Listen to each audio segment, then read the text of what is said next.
من ذا الذی یقرض اللہ قرضا حسنا، اللہ اکبر، کون ہے شخص جو اللہ کو قرضہ دے؟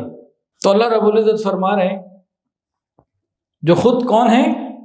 زمین آسمان کی خزانوں کی کنجیوں کے مالک ہیں، زمین آسمان کے بنانے والے بھی وہی ہیں۔ فرماتے ہیں کوئی کون ہے کوئی جو اللہ کو قرضہ دے؟ ساری نعمتیں بھی اللہ ہی نے دی ہیں، انہی دی ہوئی نعمتوں میں سے اپنے لیے قرضہ مانگ رہے ہیں۔ کیسا عجیب انداز ہے یہ، اللہ اکبر کبیرہ۔ علماء نے لکھا، مفسرین نے، کہ قرض جو ہے نا دیے بغیر خلاصی نہیں ہوتی، قرض ادا کیے بغیر بندے کی بات مکمل نہیں ہوتی، قرض دینا ہی دینا ہے۔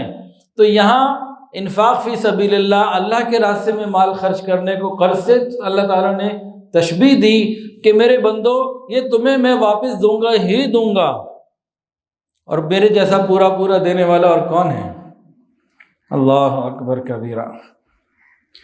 اللہ تعالیٰ کے لیے جو خرچ کرے گا اجر اور ثواب بھی پائے گا، اللہ کی رضا بھی پائے گا، دنیا میں بھی اللہ تعالیٰ اس کو بدلہ دیں گے اور آخرت میں بھی بدلہ دیں گے۔ جب یہ آیت شریفہ نازل ہوئی نا تو ایک صحابی تھے حضرت ابو الدحداح رضی اللہ تعالیٰ عنہ، ابو الدحداح رضی اللہ تعالیٰ عنہ نبی علیہ السلام کی خدمت میں حاضر ہوئے، قریب ہوئے، یا رسول اللہ صلی اللہ علیہ وسلم، اللہ تعالیٰ نے قرضہ مانگا ہے اس آیت میں؟ نبی علیہ السلام نے فرمایا بے شک اللہ نے قرضہ مانگا ہے۔ کہا مجھے اپنا ہاتھ دیجیے، بات کو نا مضبوط کرنے کے لیے ذرا اپنا ہاتھ دیجیے۔ نبی علیہ السلام نے اپنا ہاتھ آگے کیا، انہوں نے ہاتھوں میں ہاتھ لیا اور عرض کیا یا رسول اللہ صلی اللہ علیہ وسلم، میرا وہ باغ جس میں 600 درخت ہیں کھجوروں کے، وہ اللہ کے راستے میں نے دیا، اللہ کو قرضہ دیا۔ اللہ اکبر کبیرہ۔ انہوں نے وہ دے دیا، نبی علیہ السلام نے قبول فرمایا، اور نبی علیہ السلام نے بعد میں وہ کچھ یتیموں میں تقسیم کر دیا۔ یہ ابو الدحداح رضی اللہ تعالیٰ عنہ یہ ڈیل کر کے نا باغ کی طرف گئے اور جا کے اپنی بیوی کو کہا یہ باغ رب کو دے دیا، اللہ کو دے دیا، بچوں کو لے کے باہر آ جا۔ وہ بھی باہر آ گئی اور یہ کام پورا ہو گیا۔ اللہ کو قرض دینا۔ ایک حدیث کے اندر آتا ہے جب یہ آیت نازل ہوئی نا، من جاء بالحسنۃ فلہ عشر امثالھا، کوئی ایک نیکی کرے گا اللہ 10 دیں گے بدلے میں نیکیاں، کوئی ایک عمل کرے گا اللہ 10 گنا دیں گے۔ تو نبی علیہ السلام نے مانگا یا اللہ میری امت کے لیے اور کر دے، 10 تو تھوڑا، تیری دین تو بڑی ہے نا۔ اصل میں نا نبی علیہ السلام کو جو اللہ نے معراج کرائی تھی نا، اللہ نے اپنے خزانے دکھائے تھے،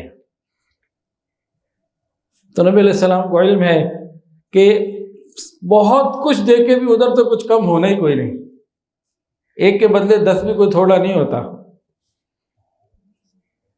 اللہ کچھ اور دے دے۔ اللہ تعالیٰ نے فرمایا، آیت آئی من ذا الذی یقرض اللہ قرضا حسنا، کہ ہم جو اللہ کو قرض دے گا یعنی اللہ کے راستے میں خرچ کرے گا تو اللہ تعالیٰ اس کو بہت زیادہ اضعاف مضاعفہ بہت بڑھا چڑھا کے دے دیں گے۔ اس کے بعد حضور صلی اللہ علیہ وسلم نے پھر مانگا اللہ اور دے دینا، میری امت ان کو اور دے دے۔ اللہ تعالیٰ نے پھر ایک اور آیت بھیجی، اس میں کہا ایک کے بدلے 700۔ اب نبی علیہ السلام نے تو دیکھے ہوئے خزانے، پھر امت کے لیے محبت کے ساتھ پھر اللہ یا اللہ امت کو اور دے دینا۔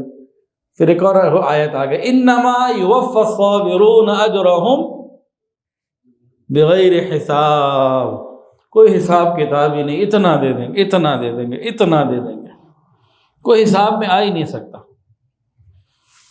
اللہ اکبر کبیرہ۔ ایک حدیث کے اندر آتا ہے ایک فرشتہ آواز لگاتا ہے، کون ہے جو آج قرضہ دے اللہ کو، اللہ تعالیٰ پورا پورا گن گن کر عطا کرے گا، پورا پورا بدلہ دے گا۔